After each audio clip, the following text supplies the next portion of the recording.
Aku ajar berdiri di meja pendataran di pantai Sanur Bali dengan tangan berkeringat dingin.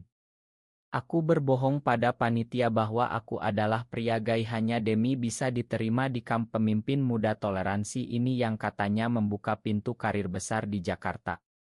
Formulir aplikasi sudah kukirim 2 bulan lalu dengan cerita pribadi yang kubuat-buat. Aku menulis betapa sulitnya hidup sebagai pemuda gay di keluarga muslim konservatif di pinggiran Jakarta, bagaimana aku merasa tertekan setiap hari, dan bagaimana kamp ini bisa menjadi tempat aku belajar menerima diri sendiri. Semua itu bohong. Aku hanya ingin lolos seleksi ketat karena kamp ini punya beasiswa penuh dan jaringan alumni yang bisa bantu aku masuk perusahaan marketing setelah lulus kuliah. Ayah dan ibu di rumah sudah mulai bicara soal pernikahan dengan anak tetangga, dan aku butuh alasan kuat untuk kabur sementara. Sekarang di sini, angin laut Bali menyapu wajahku sementara panitia perempuan tersenyum ramah membaca namaku. Selamat datang, Ajar. Kami senang ada peserta dari Jakarta yang berani berbagi cerita seperti milikmu. Aku hanya mengangguk, dada sesak. Gerbang kamp terbuat dari bambu dan kain putih bergambar burung merpati, simbol toleransi. Di belakangnya, tenda-tenda berjajar rapi di atas rumput hijau, pohon kelapa bergoyang, dan suara ombak samar terdengar. Peserta lain sudah berkumpul, sekitar 40 orang dari berbagai daerah. Ada yang dari Aceh, Makassar, Papua, semuanya tampak antusias. Aku merasa seperti penipu besar. Malam pertama, kami duduk lingkaran di bawah bintang-bintang untuk sesi perkenalan. Setiap orang diminta cerita singkat tentang identitas mereka. Saat giliranku, suaraku hampir hilang. Nama saya Ajar Pratama, 21 tahun dari Jakarta. Saya gay, dan saya datang ke sini untuk belajar bagaimana hidup dengan bangga di tengah masyarakat yang masih banyak menolak. Kata-kata itu keluar begitu saja, seperti halan.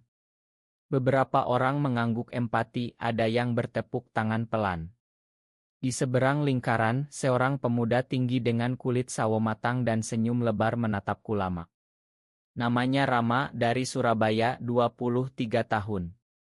Matanya tajam tapi hangat, seolah bisa melihat lebih dalam. Aku buru-buru memalingkan muka. Hari-hari berikutnya berlalu dengan workshop kepemimpinan, diskusi hak asasi, dan kegiatan tim di pantai. Aku belajar membuat proposal proyek sosial, berdebat tentang isu minoritas di Indonesia. Rama selalu berada di kelompokku. Dia bicara terbuka tentang pengalamannya keluar dari lemari kepada keluarganya di Surabaya, bagaimana ayahnya marah besar tapi akhirnya menerima setelah 2 tahun. Tidak mudah, Jar, tapi kalau bohong terus, kita yang mati pelan-pelan, katanya suatu sore saat kami berjalan di tepi pantai setelah sesi. Aku tersenyum kaku, dalam hati berpikir, kalau kamu tahu aku bohong dari awal, kamu pasti jijik. Tapi entah kenapa, setiap kali Rama tertawa atau menyentuh bahuku saat memberi semangat, ada rasa hangat yang aneh di dada. Aku menggelengkan kepala, menganggapnya hanya karena suasana persahabatan di kamp. Malam itu di tenda, aku berbaring tak bisa tidur, memandang langit-langit kain sambil bertanya pada diri sendiri kenapa kebohongan ini terasa semakin berat. Pagi berikutnya, kami diajak hiking ke bukit kecil di belakang kamp. Rama berjalan di sampingku bercerita tentang mimpi jadi guru sejarah di sekolah negeri. Aku ingin anak-anak muda tidak lagi merasa sendirian seperti aku dulu, katanya sambil membantuku naik batu licin. Aku mendengarkan tapi pikiranku melayang ke rumah di Jakarta. Ayah yang pemilik toko kain kecil selalu bilang laki-laki harus kuat, nikah, kasih cucu. Ibu yang diam-diam menangis kalau aku pulang malam. Mereka tidak tahu aku di sini pura-pura. Semakin hari, semakin aku menikmati diskusi kelompok. Topik tentang tekanan masyarakat terhadap LGBT di Indonesia membuatku diam saja, tapi dalam hati ada gelombang yang naik. Saat seorang peserta dari Medan cerita tentang diusir keluarga, aku merasa dada sesak, bukan karena empati biasa, tapi seolah cerita itu menyentuh sesuatu di dalam diriku. Suatu malam ada api unggun di pantai. Rama duduk di sebelahku, bahu kami bersentuhan. Kamu pendiam banget, Jar. Apa yang bikin kamu berani datang ke sini padahal keluarga konserati, tanyanya pelan. Aku hampir tersedak. Hanya ingin berubah, jawabku singkat. Dia tersenyum, mata hitamnya memantulkan api. Aku senang kenal kamu. Kamu punya mata yang jujur. Kata itu seperti tamparan. Jujur, aku pembohong terbesar di sini. Malam itu aku bangun tengah malam, berjalan ke pantai sendirian. Air laut dingin menyentuh kaki. Aku berpikir, mungkin kebohongan ini tidak seburuk itu karena di sini aku merasa diterima seperti tidak pernah di rumah. Tapi saat Rama muncul tiba-tiba, tidak bisa tidur ya, dan kami bicara sampai subuh tentang mimpi masa depan, aku merasa ada yang bergeser di dalam dada. Hari terakhir kamp, ada sesi penutupan. Setiap peserta diminta janji pribadi. Aku berdiri, suara bergetar, aku janji akan hidup lebih jujur dengan diri sendiri. Semua bertepuk tangan, Rama paling keras. Saat bus akan berangkat ke bandara, Rama memelukku erat. Jangan hilang kontak ya, Jar. Kita bisa ketemu lagi di Jakarta. Aku mengangguk, tapi di dalam hati aku tahu aku harus melupakan semua ini. Pulang ke Jakarta, rumah terasa asing. Ayah menyambut dengan pertanyaan, bagaimana kampnya? Sudah siap nikah? Aku tersenyum palsu, tapi malam itu di kamar, aku membuka oto-oto kamp di ponsel dan berhenti lama di Otorama. Kenapa hatiku berdegup aneh? Aku tutup mata, berusaha tidur. 2 bulan setelah pulang, kehidupan kembali normal. Aku kuliah semester akhir jurusan marketing di Universitas Swasta Jakarta. Pagi-pagi sudah macet di Jalan Sudirman, sore pulang bantu ayah di toko. Ibu mulai mengatur kencan buta dengan anak teman arisan, gadis cantik bernama Rina. Saat makan malam pertama, Rina bicara tentang rencana masa depan, aku tersenyum tapi pikiran melayang ke Bali. Malamnya, aku buka chat Rama yang sudah lama tidak dibalas. Gimana kabar di Surabaya, ketikku ragu. Balasannya cepat, sibuk ngajar les. Kamu masih jujur sama diri sendiri? Pertanyaan itu membuatku gelisah. Aku tutup ponsel. Di kampus, aku mulai ikut organisasi mahasiswa. Teman-teman bicara soal pacar, aku ikut-ikutan cerita tentang Rina, tapi setiap kali ada cowok di kelompok yang ramah, aku merasa canggung. Suatu hari, saat presentasi kelompok, teman sekelompok bernama Rea memuji ideku dengan tepuk bahu. Sentuhan itu biasa saja, tapi malamnya aku mimpi tentang Rama.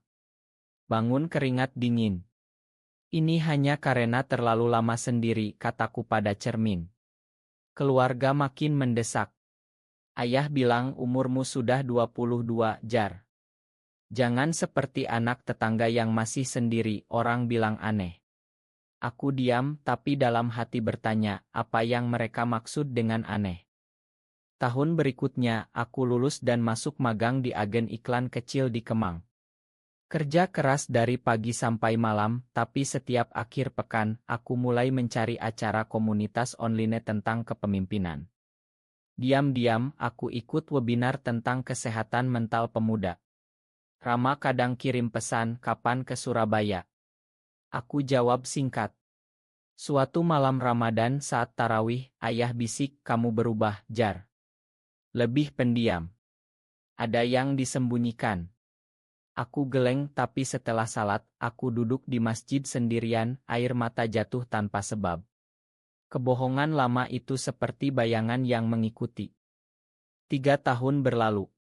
Aku sudah 25 tahun jadi account executive di perusahaan marketing besar di Sudirman. Gaji cukup, apartemen kecil di Tebet, tapi keluarga di Bandung, kami pindah karena bisnis ayah, semakin mendesak pernikahan. Ibu sudah pilih calon pengantin, anak ustadz setempat. Dia baik, soleha, katanya. Aku pura-pura setuju, tapi setiap kencan terasa hampa. Di kantor, ada rekan kerja cowok yang ramah, tapi aku selalu menjaga jarak. Suatu hari, di acara team building perusahaan di Bandung, aku bertemu Rama lagi. Dia jadi pembicara tamu tentang toleransi di dunia kerja. Mata kami bertemu di ruang konferensi. Setelah acara, dia mendekat, "Ajar. Masih ingat aku?" Pelukan singkat itu membuat dunia berhenti. Kami minum kopi malam itu di cafe dekat hotel. Rama cerita hidupnya, sudah punya pacar dulu tapi putus karena beda isi. Aku dengar sambil jantung berdegup. "Kamu masih sama, Jar. Matamu masih jujur," katanya sambil tersenyum. Aku hampir cerita kebohongan dulu tapi takut. Malam itu saat pulang aku berpikir terus. Di rumah ibu tanya soal calon pengantin. Aku bilang capek. Di kamar aku buka galeri Otto Lamakamp, lihat Rama muda. Ada rasa yang sudah lama kubendung mulai bocor. Aku takut mengakuinya. Tahun berikutnya, tekanan semakin berat. Ayah sakit ringan bilang ingin lihat aku menikah sebelum dia tua.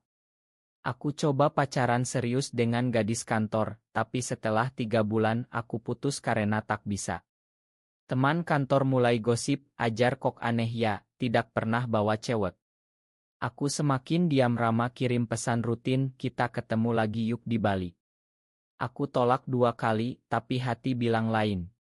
Kebohongan masa lalu seperti benih yang tumbuh pelan tanpa aku sadari. 5 tahun setelah kamp itu aku 26 tahun. Di konferensi marketing nasional di Nusa Dua Bali, aku melihat Rama lagi sebagai pembicara utama. Kali ini aku tidak bisa lari. Setelah sesinya, kami jalan di pantai malam. "Aku sering ingat kamu, Jar," katanya pelan. Kami bicara panjang tentang hidup, mimpi, dan akhirnya aku cerita sedikit tentang tekanan keluarga. Dia dengar tanpa menghakimi. Malam berikutnya, kami makan malam berdua. Saat tangan kami bersentuhan saat ambil gelas, listrik menyambar. Aku pulang ke Jakarta dengan hati kacau. Chat kami semakin sering. Rama datang ke Jakarta untuk proyek. Kami jalan di Monas malam hari, bicara tentang segala hal. Aku mulai sadar, perasaan ini bukan pertemanan biasa. Tapi saat ayah telepon, "Kapan nikah, Jar? Ibu sudah siapin lamaran," aku panik.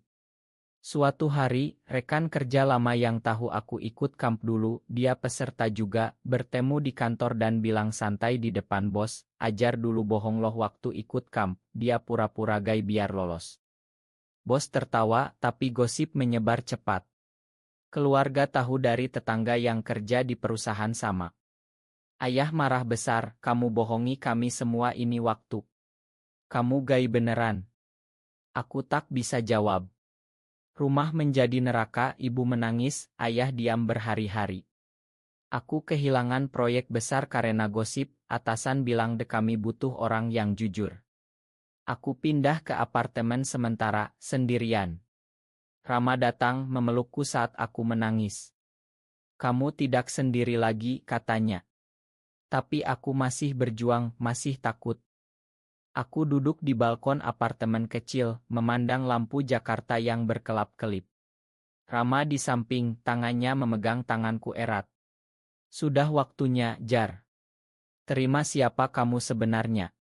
Aku ingat semua, kebohongan di Sanur, diskusi di api unggun, malam-malam gelisah di Jakarta, konfrontasi keluarga. Semua itu membawaku ke sini.